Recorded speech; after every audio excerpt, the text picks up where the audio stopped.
Hello everyone. Today let us learn about the crystal field theory. That is the interaction between metal ligand is purely electrostatic in nature. So it mainly explains the d orbitals, a type of atomic orbital with 5 distinct shapes. They give the transition metals the ability to easily give and take electrons. These are the 5d orbitals. So tetrahedral geometry showing the 5d orbitals. Crystal field theory, that is the octahedral complex. Here you can see the approach of 6 anions to a metal to form a complex ion with octahedral structure. Here you can see the splitting of d energy levels in the formation of an octahedral complex ion. This is the free metal ion in vacuum. Metal ion is in a spherical negative field. Average energy of d orbital in the field of ligands. Crystal field splitting. Crystal field splitting diagrams showing octahedral, pentagonal bipyramidal, square anti-prismatic, square planar, square pyramidal, tetrahedral, trigonal, bipyramidal. So the spectrochemical series means a list of ligands arranged in increasing order of their abilities to split the d orbital energy levels. Example, cobalt and cyanide are strong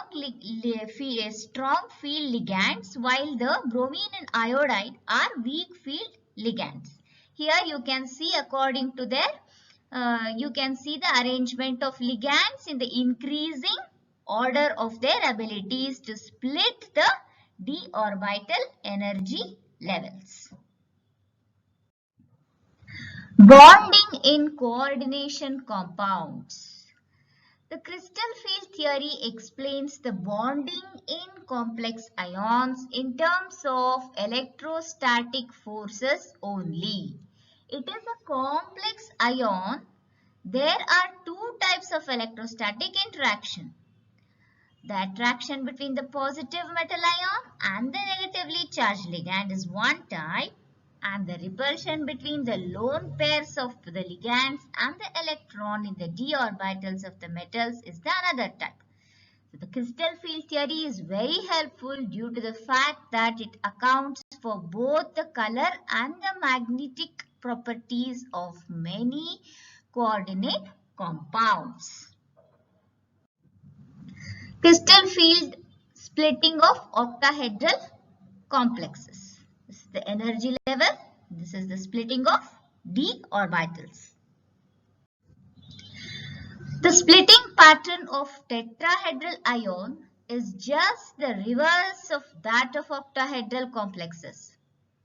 In this case, the d orbitals are more closely attached to the ligands and therefore have more energy than these d orbitals. Most tetrahedral complexes are high spin complexes due to the fact that the tetrahedral arrangement reduces the magnitude of metal ligand interactions and results in a smaller value.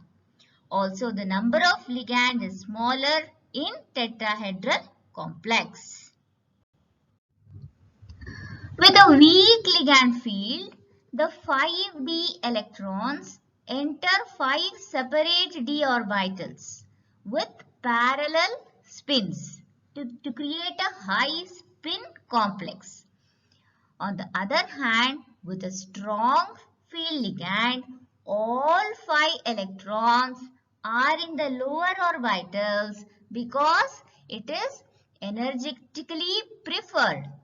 As a result, a low spin complex is formed. However, in case of square planar complexes, crystal field splitting cannot be applied because there are more than two energy levels. Clearly, the d orbitals possessing the highest energies and the d orbitals, that is the next highest. However, the position of the d orbitals have to be determined through certain calculations. So here you can see the colors. All the rules that apply to the reflected light are the same for transmitted light. When the energy of photon is equal to the difference between the ground state and an excited state, absorption occurs as the photon strikes the atom or ion or a compound, and an electron is promoted to a higher level. So, a crystal field model, what it explains that it is purely ionic model for transition metal complexes. In its simplest treatment, crystal field theory does not consider the covalent bonding in the complexes. Ligands are considered as a point charge. The crystal field theory does not provide the electrons to enter the metal orbitals, that is, it does not consider any orbital overlap. It predicts the pattern of splitting of only d orbitals used to rationalize spectroscopic and magnetic properties. This is the octahedral complex, this is the tetrahedral complex, and this is the square planar complex. So this is the octahedral ligand field. So here you can see the ligands as point charges and the d orbitals. This is another pic showing d orbitals. Ligands or the crystal field theory showing the d orbitals. So, crystal field theory, the main focus of this crystal field theory is the energy of the d orbitals. Let us see the assumptions. First assumption is based on the ligands, that the ligands, they are negative point charges. The second assumption is the metal ligand bonding is entirely ionic. Strong field, low spin. Large splitting of d orbitals.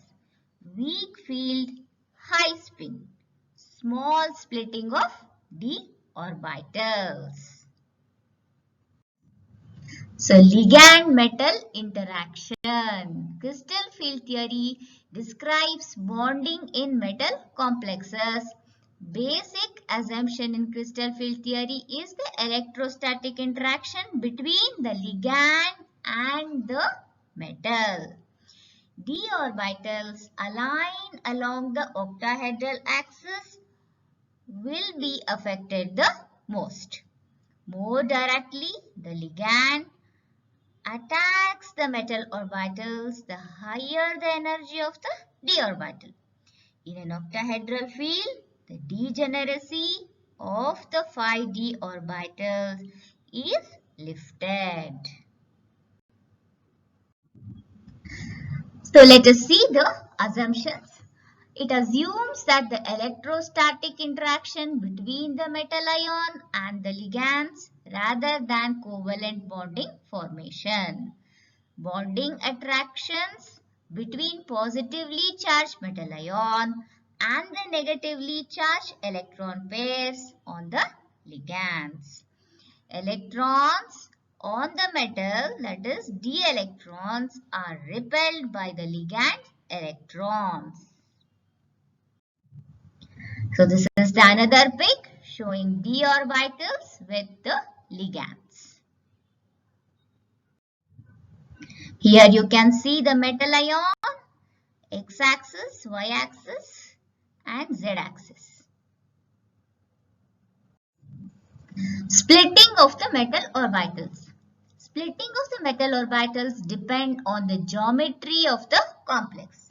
This is the octahedral complex, this is the tetrahedral complex and this is the square planar complex. This is the peak of the tetrahedral d orbital. So the relationship between the colors and the complex metal ions. Crystal field theory, the relationship between colors and the complex metal ions. So coming to the limitations. What are the limitations of crystal field theory? The limitations of crystal field theory states that it clearly states that it is based only on the assumption of interaction between metal ligand is purely electrostatic and is not said to be very realistic. This theory takes only d orbitals of a central atom onto account. The s and the p orbitals are not at all considered for the study. Thank you all for watching. Images used from the website for explanation purpose belongs to their respective owners. Thank you very much. Take care. Bye-bye.